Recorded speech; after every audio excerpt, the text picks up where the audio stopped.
ख़ास तौर से आप लोगों को इसलिए बुलाया गया है कि उत्तरांचल में जो हिंदू महापंचायत बुलाई गई थी उसको स्थगित कर दिया गया।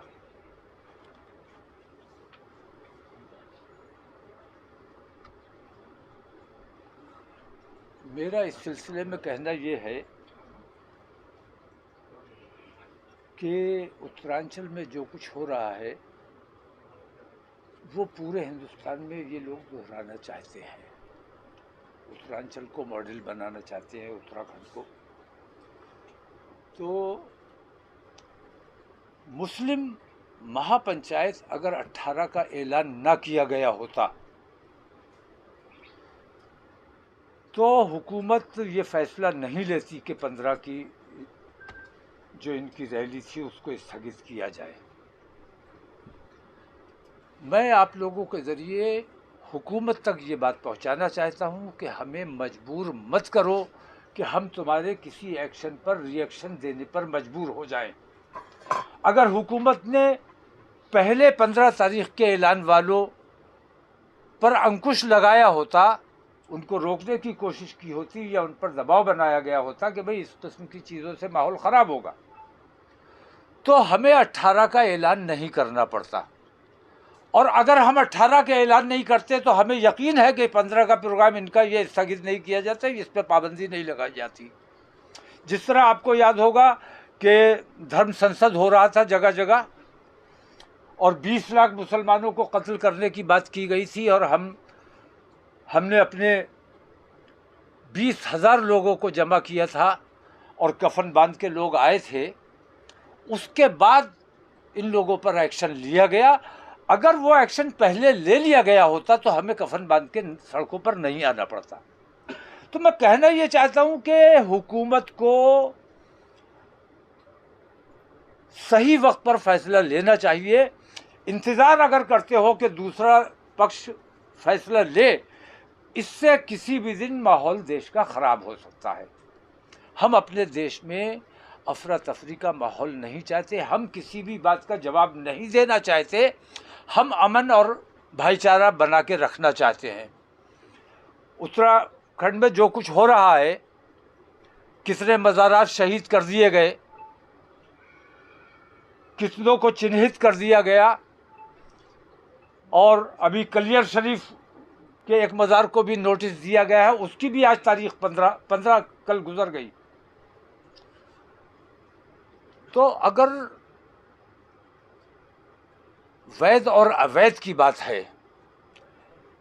तो हमारा कहना ये है कि आपके हाथ में हुकूमत है, आपके हाथ में ताकत है, आपके हाथ में इंसाफ है, बेईमानी मत करो। 1921 के नगर पालिकाओं के हर जिले की नगर पालिका में वो रिकॉर्ड मौजूद होगा। 1921 तक जो जो मंदिर, जो जो मस्जिद, जो जो दरगाह थी, नक्शे के मुताबिक, नगर पालिका के नक्शे के मुताबिक, वो वैध मान लो। बाकी जितनी मस्जिदें हैं मैं तुड़वाने के लिए आपके साथ चलूंगा, जितनी दरगाहें हैं मैं तुड़वाने आपके साथ चलूंगा। लेकिन आपको, हुकूमत की ये जिम्मेदारी है कि ऐसे तमाम अवैध मंदिरों को भारतीय जनता पार्टी के लोग तोड़ें। अगर वैध और अवैध की बात है तो इंसाफ सबके लिए बराबर है। तो सिर्फ हमारी चीज़ों को अवैध करार दे देना और उन पर निशान लगा देना या उन्हें नोटिस दे देना या बुलडोज़र चला देना, ये अब किसी कीमत पर बर्दाश्त नहीं किया जाएगा। इसके हम नहीं चाहते थे कि हमें मज़ाहमत करना पड़े, लेकिन मैं ये समझता हूँ कि इनका ये जो अमल हमारे सामने आया, मैंने अपने धर्म संसद पर मैंने वो गौर नहीं किया था, लेकिन मैंने जो उत्तराखंड में जो कुछ हुआ है, 15 का प्रोग्राम अगर हुकूमत पहले स्थगित कर देती, 18 का ऐलान मुसलमानों को नहीं करना पड़ता। इसका मतलब यह है कि आप हमारे सब्र का इम्तिहान ले रहे हो। तो हमें जवाब देने पर मजबूर ना किया जाए। हम अपने देश में अमन और शांति और भाईचारा बनाए रखना चाहते। वो हिंदूवादी संगठन, उन पर आम हिंदू को गौर करना चाहिए कि वो हिंदुओं के हितैषी है या हिंदुओं का नुकसान करने का काम कर रहे हैं।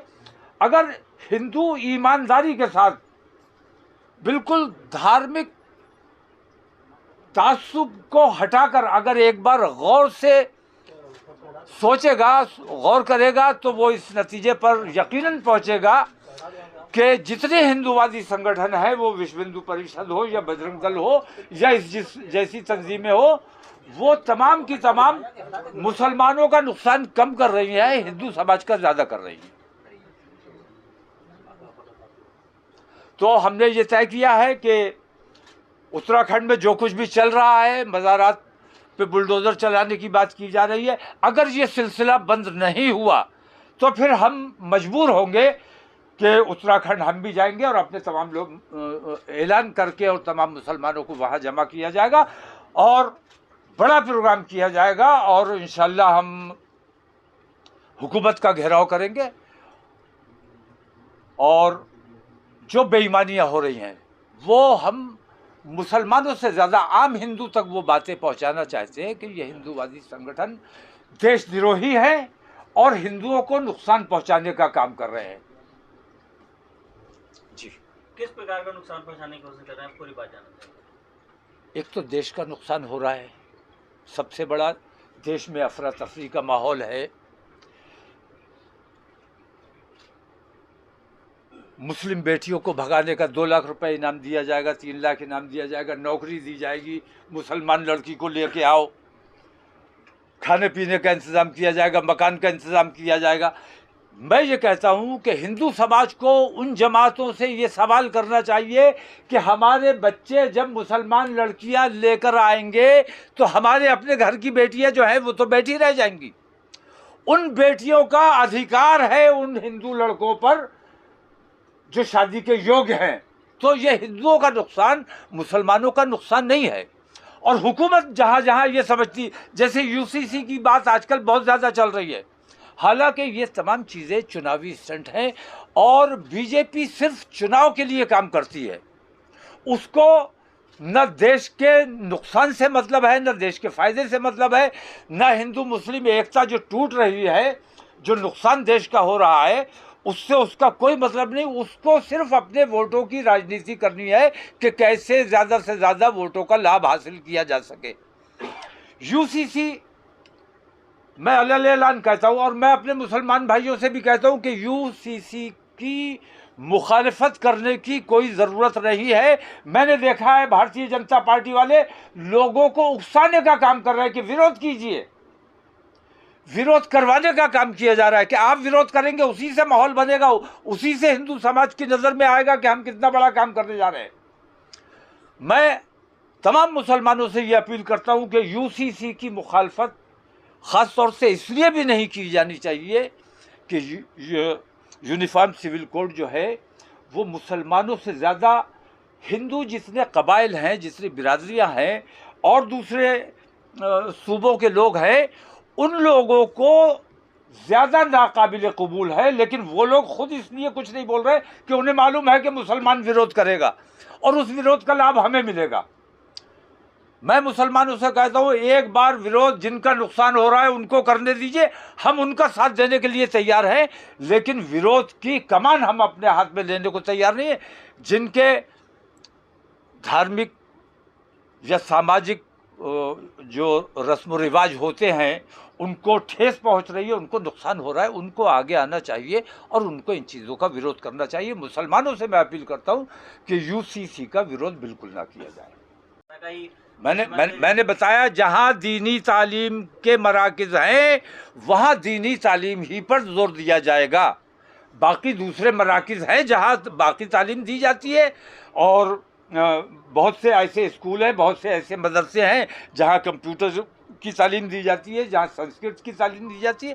तो ऐसी तमाम चीज़ों को मुद्दा बना के हिंदू समाज की नज़र में मुसलमानों को दोषी ठहराने की जो कोशिश हिंदुस्तानी मीडिया की रहती है, ये मैं समझ। और आज भी जो कुछ भी मैं बोल रहा हूँ देश हित में बोल रहा हूँ, देश प्रेम में बोल रहा हूँ। मैं देश में एकता और भाईचारा चाहता हूँ, लेकिन मैं जब भी बोलता हूँ मैं अपना कलेजा भी निकाल के रख दूं, लेकिन आपका एंकर यही कहेगा कि भड़काऊ मौलाना ने फिर भड़काऊ बात बयान दिया। किसने किसने कहा है? बीजेपी नेता के बाप का देश है। उस बीजेपी नेता का क्या हक है? उसको गिरफ्तार क्यों नहीं किया गया? मैं अगर किसी मंदिर के लिए कहूं कि मैं जाके तोड़ दूंगा, मुझ पर केस बनता है कि नहीं बनता है? गिरफ्तार मुझे किया जाना चाहिए कि नहीं किया जाना चाहिए? कौन सा ऐसा भारतीय जनता पार्टी का नेता है जिसने ये बयान दिया, और कौन सी वो पुलिस है जिसने उसके खिलाफ एक्शन नहीं लिया? दोनों अपराधी हैं। पुलिस पर भी एक्शन होना चाहिए कि उन्होंने उसके खिलाफ एक्शन क्यों नहीं लिया, जबकि सुप्रीम कोर्ट ने कहा है कि इंतजार मत करो, पहले गिरफ्तार करो। जब ना गिरफ्तारी हुई है, वो जो तोड़ने आएगा उसको फिर हम देखेंगे, पुलिस नहीं देखेगी। तोड़ने आओ, हम तैयार बैठे तुम्हारे लिए। हाथों में चूड़ियां नहीं पहनी है, लेकिन हम दंगा फसाद चाहते नहीं है। हम अमन चाहते हैं, भाईचारा चाहते हैं। इसलिए हम जान देने वाले लोग हैं। देश के लिए जान देना पड़े हम दे देंगे, लेकिन हम किससे लड़ें? अपने देशवासियों से हम नहीं लड़ना चाहते। हमें मजबूर मत करो। हुकूमत जो बेईमानी कर रही है, हुकूमत को इस बेईमानी से परहेज करना चाहिए और सबको साथ लेकर चलना चाहिए।